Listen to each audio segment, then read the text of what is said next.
convicted murderer has been arrested after attacking 2 deputies with a hatchet and holding 3 people hostage. The incident occurred at around 7:30 p.m. on the 14th of November 2021, when authorities responded to a 911 call of a possible armed hostage situation at a home in Wauchula Hills, Florida. When officers arrived and approached the residence, the suspect, identified as 61-year-old Mitchell Albritton, told them he was armed and he tried closing the door, but deputies managed to force their way in.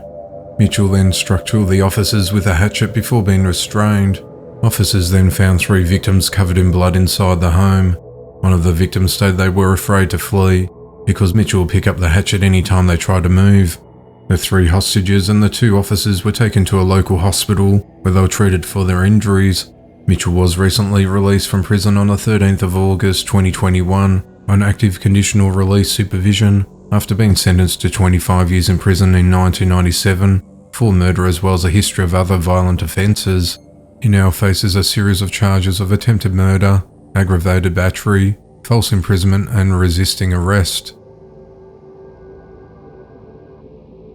22-year-old Adler Metcalf and 20-year-old Sandy Kuna were arrested on the 10th of November 2021 in connection to the death of their 15-month-old son, who died of fentanyl poisoning last year. The incident occurred at around 4:20 in the morning on the 1st of September 2020, when the authorities responded to reports of a toddler not breathing at a mobile home in the 5400 block of 34th Street in Riverside, California. When first responders arrived, they tried providing medical aid to the boy, however he was quickly pronounced dead. Sandy told the investigators that a baby son climbed out of his crib, crawled around a large hole in the floor of their home, and pulled himself up on a counter and swallowed a white circular pain pill that she had left bedside. She said that when she woke up she found him unconscious, and that's when she called 911. Sandy explained that she'd been taking prescription painkillers for lingering discomfort after giving birth to her daughter 4 months ago, but she was unable to provide proof of any prescription. She also denied taking illegal drugs. The couple and their 4-month-old daughter were then tested for drugs. The results show that Adler had marijuana and fentanyl in his system. Sandy tested positive for fentanyl, and the 4-month-old tested positive for marijuana. Investigators confronted Sandy with photos on her cell phone consisting of counterfeit drugs containing fentanyl. She said she allows several people to use her phone, and several weeks of information appears to have been deleted from it. After an exhaustive investigation, detectives concluded that Sandy and Adler were giving fentanyl and marijuana to both the boy and his 4-month-old sister, and ruled the boy's death a homicide due to a fentanyl overdose. On the 10th of November 2021, deputies located Adler and Sandy and arrested the couple without incident.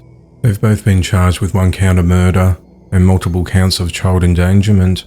They're both held in custody at the Robert Presley Detention Center in Riverside on a $1 million bond.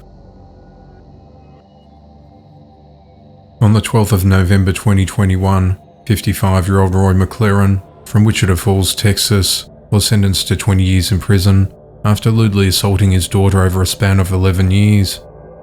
Roy's daughter said the abuse first started when she was 11 and it continued until she was 22, and that one assault occurred when she was sleeping in her parents' bed. It's reported that Roy raped her in 2009 when she was homesick with pneumonia. In 2014, she woke up to her father violating her when she was in bed on pain medication and dealing with a debilitating back injury. Police say Roy admitted to lewdly assaulting his daughter, but said she was not 11 when it began.